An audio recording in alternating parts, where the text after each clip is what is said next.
we start? Could you go start now? Go for it. Okay. Thank you. Thanks everybody for joining. Welcome to the Witty Fireside Chat. I'm your host, Parna Sarkar, and also the VP of Brand Marketing for Witty. Thanks again. We have an amazing speaker today, and Debbie is going to be sharing with us her great experiences and insights that I know you all will find very, very helpful and inspirational. But first, let's go over a few housekeeping. Please introduce yourselves in chat so we get to know who you are. Share your LinkedIn profile so we can connect. Post-session, also tell us where you're joining from. We'd love to see which city you are coming to us from. And also, please inundate us with questions. We just want to hear what's on your mind and see how we can answer the questions that you have. And finally, before we get started, want to remind you that next week is the Witty Virtual Summit. We have a really amazing lineup of speakers, networking, lots of, what do we have there? Career fair. There's so much there for us to interact and learn from. So please, if you haven't signed up, please join. If you have any questions, like myself or David Layden, David is here with us. He's the president of Witty. David, anything you want to share about the summit before we get started?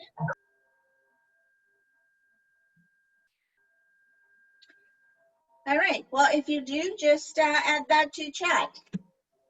All right, welcome again, everybody. Thank you so much for joining. Let's get started. Debbie, welcome to the Fireside Chat. It is so great to have you here. Thanks for having me. It's my pleasure. Great. So let's start with a question that I personally would love to know more about. You have degrees in aerospace engineering and space robotics. You are the founder of a company. You have 5 kids. How do you do it all? Like, please tell us about your journey and what made you even start your company. Wow, that's a huge question. I'll try to break it down a little. It's your whole life story, right? You're right. Well, I'll sum that up in 30 seconds. The company started about 20 years ago. I'll start with that. And really, I hadn't ever anticipated necessarily being an entrepreneur. So I trained as an engineer, had designed to be an engineer from very young. I wanted to be an astronaut, actually, to be honest, which is why I studied kind of a somewhat useless degree of aerospace engineering. What I say from that degree is not necessarily, my how I've used the coursework in molecular gas dynamics or something, but the critical thinking skills have been priceless for me. Systems engineering type of approach to the world have been really helpful as I've carried them through. As I started my journey there, I started to get really interested in human factors of space, which led me to health aspects. So really looking at medical school. And then as I graduated from college and the space program was not going very many places, started to look for more terrestrial applications for this. And it's been an interesting application of my skill sets to an industry such as healthcare. This really basically started as my husband and I and some colleagues of ours, some friends, were sitting around talking about some of the things that were wrong with the world, and that some of them were from Harvard Medical School and were pursuing some of their career ambitions. And so together we started to talk about ways that we could make it right with some of the new technologies that are coming out, including the data analytics. And we immediately came across all of the issues with healthcare. So I know there are many people who are motivated by wanting to make change, especially as we look at women. Not that men don't want to make change, but as we're looking at women in STEM careers, one of the things that I found really powerful is talking with women about, taking math classes, or even young girls, you should take more math, you should take more science, you should do these, really just bounce right off of them. And it doesn't seem like the reward is there for all the hard work that might have to go into that. But when you talk to them about making change and what they have to do in order to make that change, it becomes a much easier conversation to say, if I want to make change or do something in the world, then I need to follow this path, which means I take these courses. And I've really liked that approach to the world and to women in technology, that we're here in this sector or space in order to make the changes that we want to see. So that was our initial foray into healthcare. We submitted a grant to NIH. We were funded. We approached some customers with some grand ideas who happened to believe in us, and we got picked up and carried through. And as we've talked with more people and become more familiar with what the issues are in the healthcare industry over the last 20 years, we've been able to hone our products and services, especially around interoperability and providing services to patients to make it much more easy and streamlined to have access to care, and that kind of transparency to care is really what we want to bring to the market. Wow, that's amazing. Well, thanks for sharing. Sure.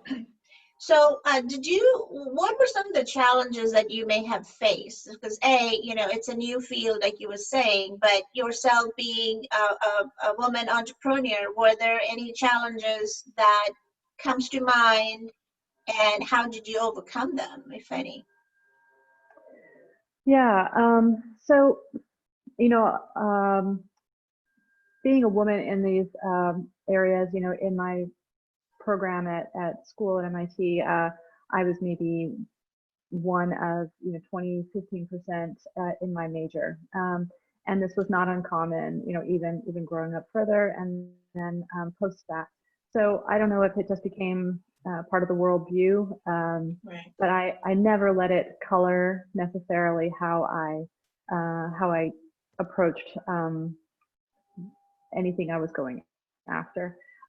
Anytime you run up against somebody who makes those kind of judgments, or also I'm blonde, so naturally, so you have other things to deal with on that case as well. So people who don't take you seriously, I just try to ignore that and move forward. One of the interesting experiences, though, was as we were starting our business, and especially working with government customers, we decided to obtain a woman-owned business certification status. And there are incentives for both commercial customers or companies to broaden out their diversity base, and also in the government to utilize more women-owned businesses. So we thought, well, let's take advantage of it if the opportunity is there. So for that, we were based in Maryland at the time, and we had to go through the certification process through a government agency. And at that point, I was supposed to put together a statement of disadvantage. And that was such a jarring experience for me, to have to look over my entire experience and to indicate where I have received disadvantage because I was a woman. And it just made me realize that I never approached the world with those views, or gave myself that opportunity to view things that way. But then as I started to think about it, I'm like, well, yeah, these are some things that have happened, or experiences that I've had. We've done business in the military, and so it's predominantly men. The relationships are very, predominantly male, and so breaking into that network is very difficult. Not that to say that it can't be done, but it takes a lot of work. So when we submitted our application and I had my interview, there was a certain way that they were expecting me to talk about my business and my experience, and I failed. I didn't talk about it that way. So I was actually denied women-owned certification the first time that I applied for it. Oh my gosh. I was, and they're like, no, we don't think that, we think that, my husband and I were doing the business at the time. We've since separated out the businesses into robotics and healthcare. He does the CEO for robotics. I do the CEO for healthcare. And at the time, they're like, no, we think, your husband has plays too much of a role in that. And I was shocked. It was a traumatic experience. And so I actually reapplied and used that as part of my disadvantage statement. Was that the only certification for women-owned business? Looked at me, my qualifications as an engineer from MIT, the same as him, and would say that I wasn't pulling my weight, mostly because of the rhetoric that I was using and how we were talking of the ownership of saying, I would say we do this and this is how our business, and very communal and collaborative. They say, well, who makes the hiring decisions? And I said, well, this is our process, and we go through and we do whatever. And and they want me to say, I make the hiring decisions. Like, I'm the one who signs the contracts. I'm the one who this or that. And it was a learning process for me of, you know, how I, as a person, had been trained, or how I personally approached business that was very different from the expectations of even the certification process, or now that I'm talking with, you know, private equity firms or with other, you know, larger organizations, business transactions, the way that we're trained to speak as a more of our collaborative and community building as women.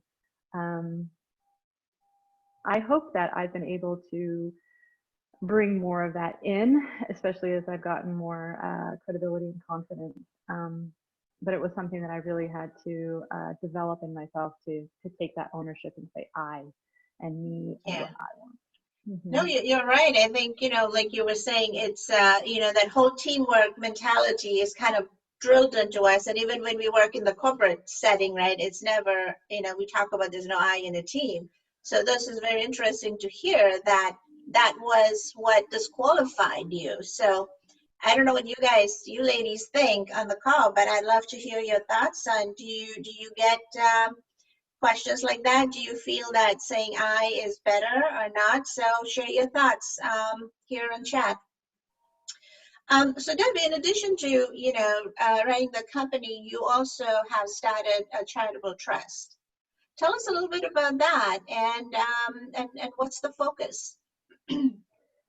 So part of the vision of Vecna originally was, you know, we see a need, right? And if you've ever seen the movie Robots, the see a need, fill a need, that wasn't actually made yet when we started the company. So we, you know, but our motto is better technology, better world. And so sometimes when you become familiar with an issue that's out there that you know you can do something about, it's almost impossible to turn away.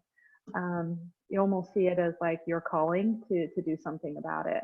That was part of, you know, the conversations. You can have a lot of ideas, but the ones that really strike home are the ones you want to take action on. And so that was, and it could be a combination of things, that it's a real need that you can see, and that would make an impact if you did something about.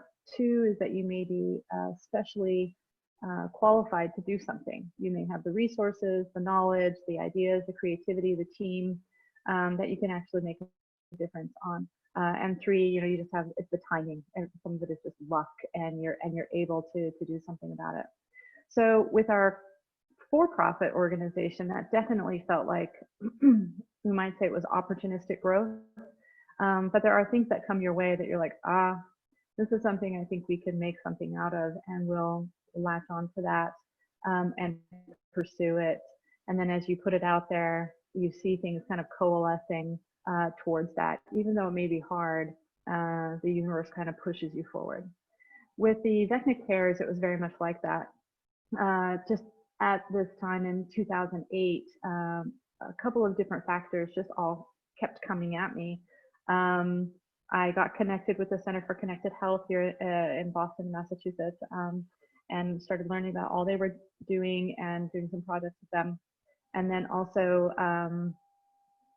I met through a career fair of all things, as we were advertising our community service aspect of the business. A gentleman, district leader from Uganda, came and said, what can you do for us? Here are some of the issues that we have in our technology that we want to do, and is there anything that you'd like to do to work with us? And so started having these conversations that just led me towards emerging countries and how they are not receiving the same attention and the same solutions.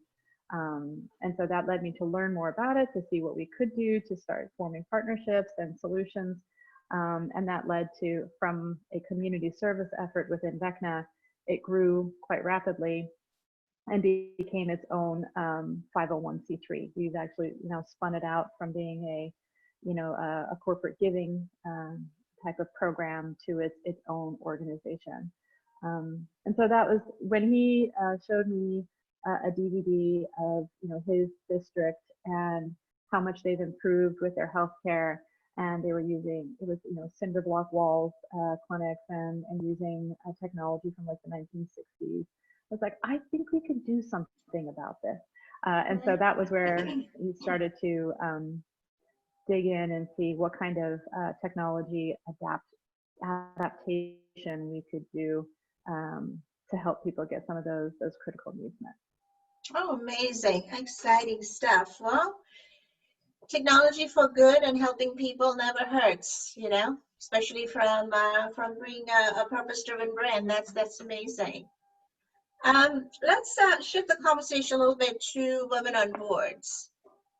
So I don't want to rehash the point about how we don't have enough women on boards, but let's focus on those of us who are serving on boards, right? What impact are we making?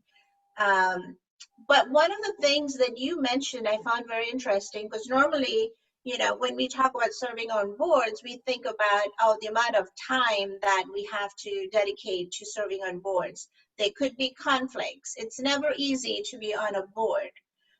But you said this, which has kind of been, percolating in my head, is that we're not only joining boards to help the community, but we can actually learn and use the board seat, for our personal gain, for as part of like a product development tool, so to speak. Share with us a little bit about what your thinking was on that. Sure. So probably like many of you accomplished people on the call, you've seen opportunities, or you've been contemplating opportunities about how you can give, and serving on a board might be part of that. You may even have been approached to come and serve on a board. And that's a big decision because serving on a board really is a commitment. It can have some fiduciary responsibilities to that as well. Either in giving or charitable contributions from others, or fundraising, or even just helping to guide an organization, keep them in the black, and have them be successful to their mission. And so in thinking about that, there's something that you have to have passion for. It has to be the right timing in your life, and be a good fit. But also, as you take a look at these opportunities to serve on a board, there's a lot of career growth that can happen in a board that I've seen happen for myself in serving on boards, which I didn't really necessarily anticipate. First, you say, well, what's expected of me? How much do I have to give? But then it's also all of the people who are on the board that are serving with you. Because likely the people who come to the board and serve on the board of these organizations have the same motivation that you do. They're passionate about what the cause is, whether it's commercial or nonprofit. They also want to give. They have other commitments. They come with a whole background of experience and networks and opportunities that they can bring there. And then, of course, that different management styles and orientations are really interesting within a board. And you come together from these various industries or expertise to work on a thing together. So for me and my company, something that has been really helpful for us is our community service program that we have. We encourage our employees to give 10% of their paid working time to community service efforts. And part of this is to recruit the type of people that we're looking for who have that kind of makeup in their character. And then two is that by doing community service together, by serving together, it creates really great relationships. People see each other in different ways, and they're able to create these bonds that don't come through just, you know, writing code together or something. The same thing with the board. As you're serving together on the board, it's almost like, you know, going into battle together or something. You just create these bonds, and you have a chance to talk with each other. You have a chance to serve together, to attend events together and things. By doing that, I've been exposed to the mindsets in a different way of, like, rather than having them be my vendor, of consultants, accountants, strategists, medical experts in various fields, global technology companies, and how they've grown or scaled, and the influence they bring, academics who are doing, you know, entrepreneurship in their universities, or teaching courses, or in various levels of expertise. And by listening to them around the table, I learn a lot. And some of the things that they feel very willing to contribute to a board might not be something that comes out in my conversations with them, but that I can learn from and take with me. So the associations are fantastic. The exposure of different management styles, or how things are run. And then just also seeing kind of that, if you're not in that level of experience of being like a CEO or an entrepreneur or something, having exposure to how those decisions are made, and how other people run their business. And not a lot of people, again, open their doors and say, come in and see how we do this.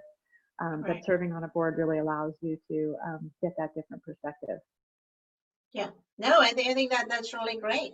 So let's look at some of the questions that were coming in while you were speaking. One of them is, if you could talk a little bit about board roles that are advisory versus fundraising driven, as well as, you know, what's the difference between non-paid board positions versus a corporate board where you're mostly paid. So I don't know if you would want to address that from your perspective. Thanks for the question, ladies. Definitely. So if you're first starting out, typically if you're on a board position and you're paid for it, it's because you have a level of expertise in a subject that is really critical to that organization. And they want you to have a little bit more investment in the organization rather than just being a vendor.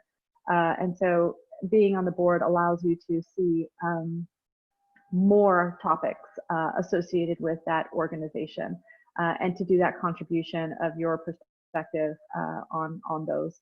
And so more is expected from you, rather than being a vendor for your expertise, because they could come to you as a consultant if you're in an advisory capacity. So why would they have you as an advisor? But the advisor really is like, we have a specific thing, you really need to do this, and then here's our relationship with you, and we'll maintain this you know, relationship with you across. They're also using your expertise as marketing to give them credibility, and so you need to recognize your value to them as an organization as well. So your career, if there's a symbiotic relationship that they can benefit from your credibility as an expert, and you can benefit from their name on your resume, then that's a fantastic fit. And certainly recognizing your worth and asking for compensation for that is very appropriate. From a fundraising capacity, this might be from, if it's in the for-profit world, it would be through increasing networks to potential business partners, channel partners, or you know, customers that they would have. And in that case, again, you're not the salesperson, you're not being compensated by commission or otherwise, and so you need to make sure that those things are valuable and they're things that you've built up over your career, and you need to make sure that you're getting the right kind of compensation, whether that's monetary or, again, prestige or credibility for additional things that you want to do in your business. If it's for a nonprofit, then it's really about, you know, helping them to continue their mission and making those connections. And so in that case, it most likely is not paid position. But again, being associated with an organization that is really doing impactful work, your position on the board can help ensure that the people that you're bringing to the table to do that fundraising, to increase their network, also that organization is delivering impact and that you can be associated with the change that's being made. So these are different ways that maybe taking a look at how, and it's not bad. If you are benefiting from this, if you are motivated and you have things that are coming back to you, it doesn't lessen your service. It doesn't lessen what you're giving to the organization as well. But there needs to be that partnership there and not all one way. Right. No, that's a really good point. A related question here comes from Pam. Thanks, Pam. Her question is, what's a good way to get exposure to board positions that are available? So I think she's looking for exposure for board positions that are paid. So how do you get into corporate boards? There's a couple of things that resources that you might want to look at. One is Mass TLC holds a board ready boot camp every 6 months, I think, if not every year. That helps you to make connections. At the end of that board ready boot camp, they have corporations that can come and meet you. And so that's a really good opportunity for you to get the basics of what it means to be on a board. It doesn't necessarily mean like now you know everything or that you're going to be a hot commodity, but it helps signify that this is a place that you want to go in your career, and it helps connect you with things. There are also other avenues to advertising that you're available. Again, it's some of the organizations where you feel like there could be a really great symbiotic relationship and starting to make some connections there, and then kind of putting yourself out there as saying like, hey, I could be an advisor, or what do you think about this? Have a coffee with people, start to build relationships. But basically, what's the value that you bring to the board and that you want to get out of it as well?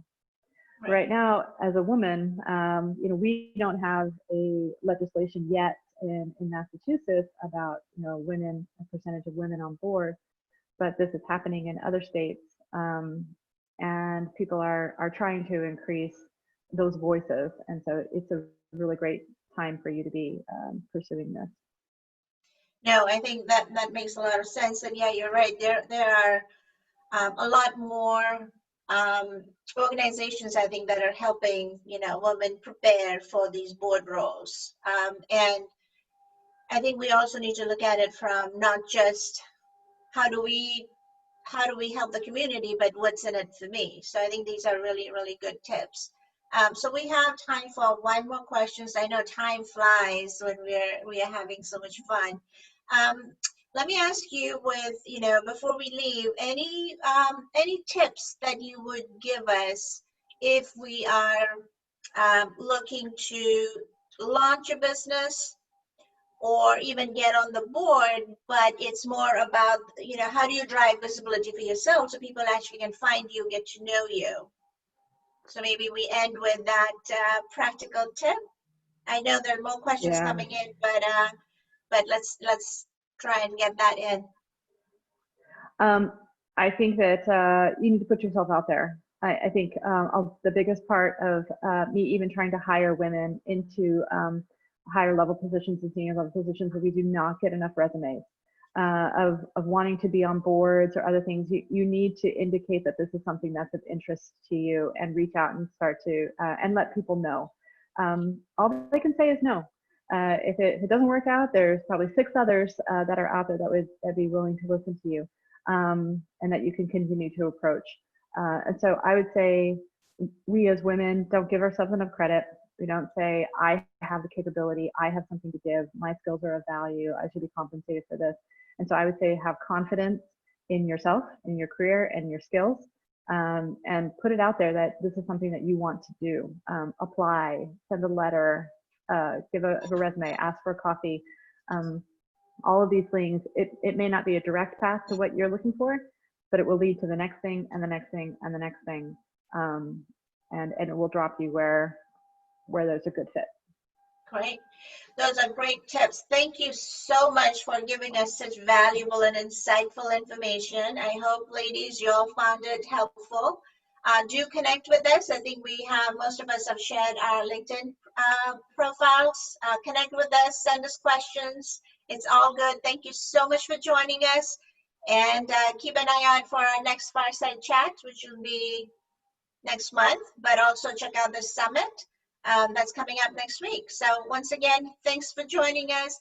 Debbie, thank you so much for being with us today. Really, really appreciate it. And everybody stay well, stay safe.